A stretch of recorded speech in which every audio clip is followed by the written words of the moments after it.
Hey there, friends!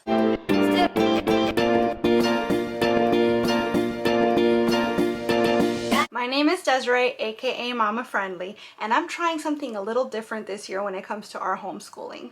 All of the main information is going to be found in the very first video of this series, which I'll link up here in case you've missed it. But the Cliff's Notes version is that I've been homeschooling my son his entire life. He's 9 years old and on the autism spectrum. He has nonverbal autism along with a few other medical diagnoses. My son also has a complete and absolute undying love for all things Disney, much like his mama. So this year I thought it would be fun to give our unit studies a little bit of a Disney twist. So every 2 weeks this year we're going to start a new unit study based on a Disney ride, movie, character, etc. We're going to be doing our academic work around that theme, but also at least one cooking activity and at least one art activity. So in these videos, I want to show you guys some of the things that we do to fit the theme, and I have a Pinterest board pertaining to each of the themes. And so along with every single one of these videos, there's going to be a link in the description box to that particular theme's Pinterest board.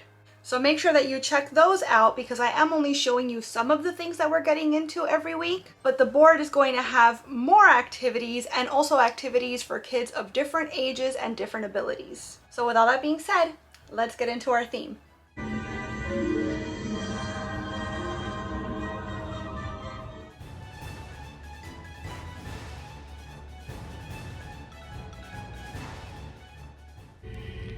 Yet another movie where Disney's like, yo, you know what's a great idea? Talking to strangers. The more of this I watch through a modern lens, the more I realize Snow White might have just been certifiable. But this is making me really miss Disney and making me really want to Disney bound. Like I want to pull clothes from my closet and see how I can dress up as Snow White just to walk around the house.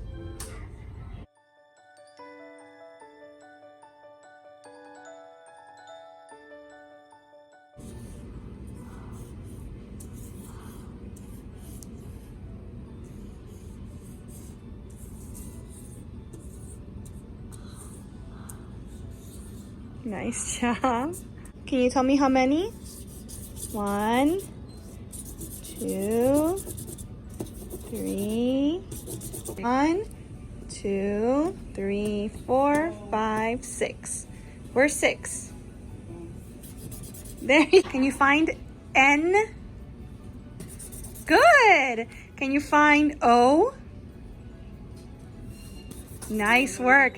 Hey my friends, I am super excited because today we're going to do our Snow White themed cooking activity.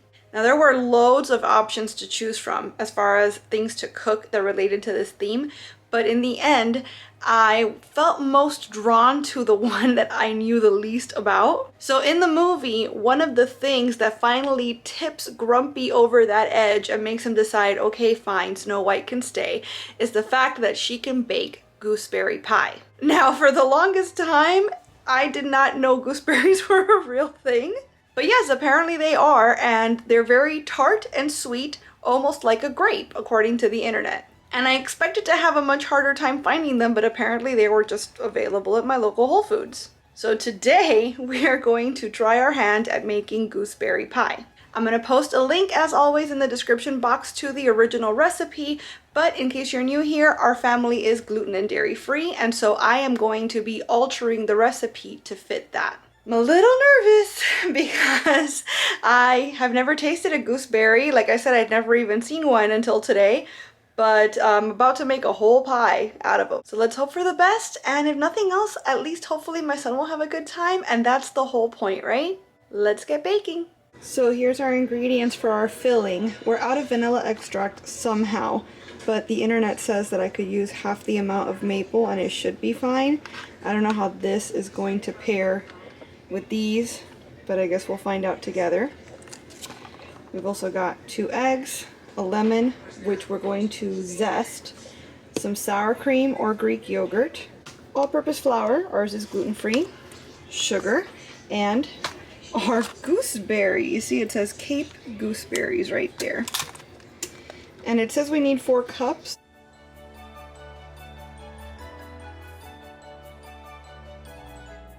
It is a fruit. It's like a really sour cherry and a grape had a baby.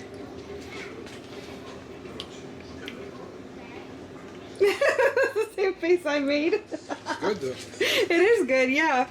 The little seeds surprise you. A cup of sugar. Okay, you put that in there? Good work, thank you. Next we need 1/3 of a cup of flour. Yeah, you feel it? Look. It's sandy, right? Okay, I'm gonna throw that in there. Boop. Oh, wow. Good job, puppy. Yeah, you're doing great.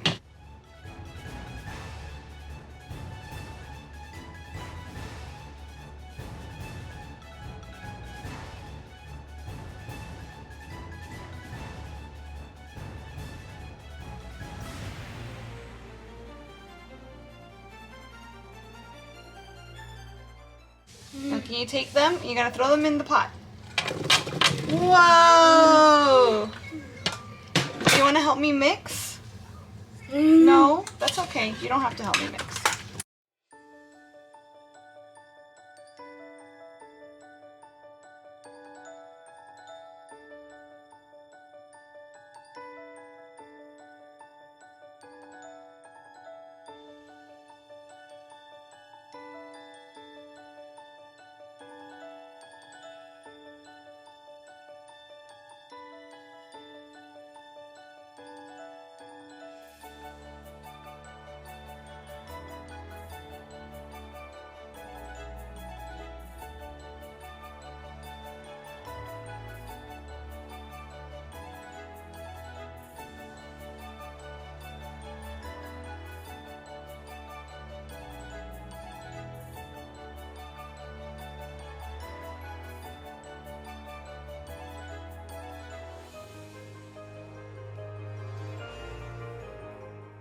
So right now we're looking at Snow White's Scary Adventure, and this was a ride at Disneyland.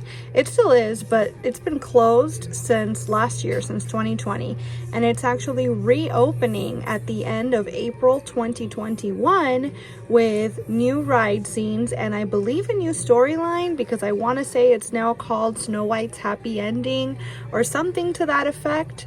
We used to have a Snow White ride in Walt Disney World and they closed it. I forget what's in its place now, but I do remember the ride being pretty spooky. Speaking of which, I actually found a video of Snow White's Scary Adventures when it was in Walt Disney World. Look at this! Ah, I love that people record these old rides and post them on YouTube so we can like have all the feels and like go through the nostalgia.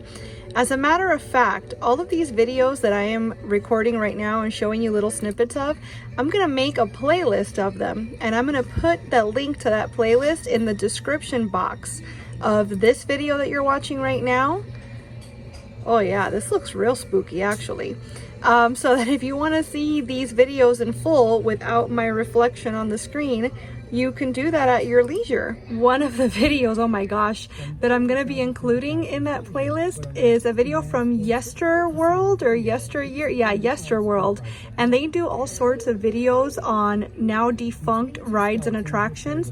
They have the evolution of Snow White's Scary Adventures. They actually called the video Snow White's Terrifying Adventures, and yeah, based on the footage you're seeing, I can tell why. So if you'd like to see this entire episode from Yesterworld, that's also going to be linked below in that playlist. And what we have now representing Snow White at Walt Disney World is the Seven Dwarfs Mine Train. And this is such an incredible ride. You can see it slows down here and has a little bit of a dark ride element because you just kind of coast through and look at these ride scenes. But then it picks up and it becomes a roller coaster again. And it's one of the more thrilling roller coasters they have at Disney World right now. Plus, this is something that I've never seen anywhere else. The actual roller coaster, the cart itself, they swing side to side while you're on the roller coaster. So it adds a whole other element to the movement. This is one of me and my son's favorite rides. How fun is this game? We actually got this a couple years ago as part of a Timberdoodle curriculum set, but it's a Snow White themed logic game. So it's basically a series of puzzles. See, it has this cute little house, and it brings your little dwarves. It brings the little evil apple wielding woman, the witch, I guess. And you also have your little Snow White. But as you can see, the dwarves in particular are different colors, and then some of them are single, and some of them come fused together as pairs. So the idea is that it shows you a configuration. So like, this is the problem, right? How do you make it so that everybody fits this way? And the solution is that if Snow White is next to the green elf, then everybody else could fit the way that they want it to be. And obviously this is like a super simple version, but then it has other ones as you go through the book that are more difficult. So like, for example, this is an expert level, and it's showing you that this is where the pieces are going to start. But the rules are that both the orange and the red can't be in a blue window. So how do you make everybody fit when these are your starting pieces, but you also have these limitations? And apparently this is the answer. This is how you do that. So it gives you the opportunity to problem solve and use your logic skills, but in a cute, fun, themed way. And as you can see, it grows with the child, because you can start from very simple puzzles all the way up to more complex ones like the one I just showed you. So I really like this game, and so far my son seems to be kind of into it too. Is this not the cutest thing? Usually we try to read the traditional Disney story, but I found this. This series is called Once Upon a World, and there's a handful of fairy tales that are written in this sort of style. They're the traditional stories that you'd think of. As a matter of fact, if you actually read the story, it doesn't deviate at all from the story you already know. But as you can see, the artwork reflects a different culture and time and place. So this is the traditional story of Snow White, but set in feudal Japan. And it is so cute. And what a cool way to open up a conversation about other cultures. I really like this book, so I wanted to share it with you guys.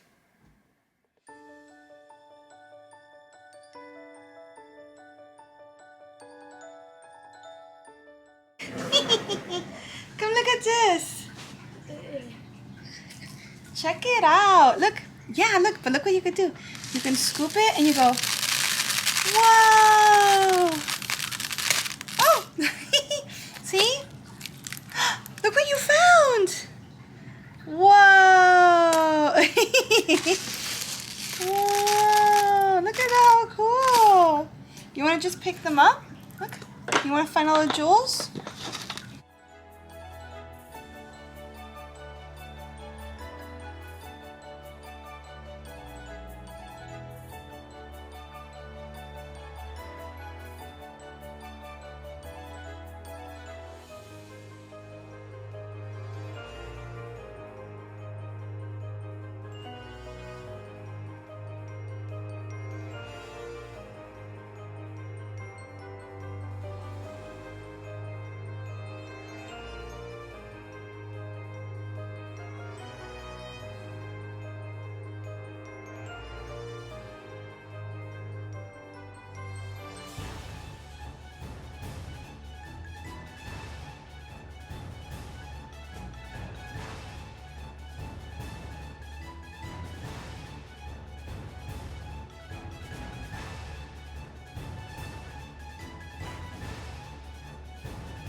That's a beautiful mirror.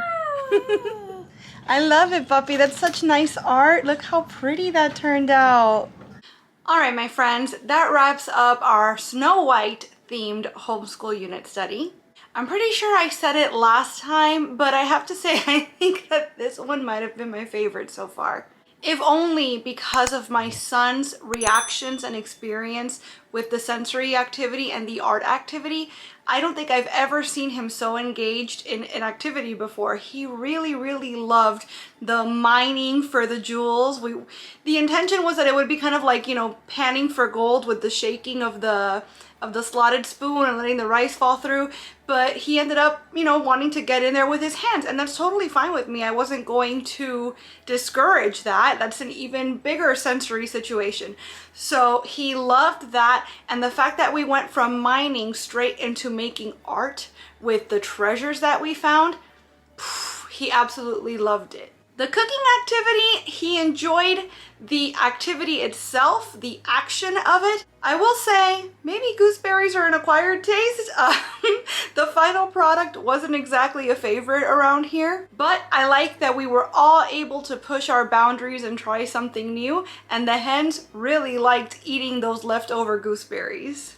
Overall, this was a super enjoyable theme, and as always, I'm going to have a link in the description box to the Pinterest board that pertains to it. You're going to see all the activities that we did in there, plus anytime that I find some other new, relevant, and exciting activity that has to do with Snow White, I will add it to that board. So my Disney homeschool boards are always evolving, and I make it a point to always try to add activities that are suitable for kids of all ages and all abilities. So make sure you check that out, and don't forget to check out the Pinterest boards from previous themes in case maybe I've added something exciting that you haven't seen yet.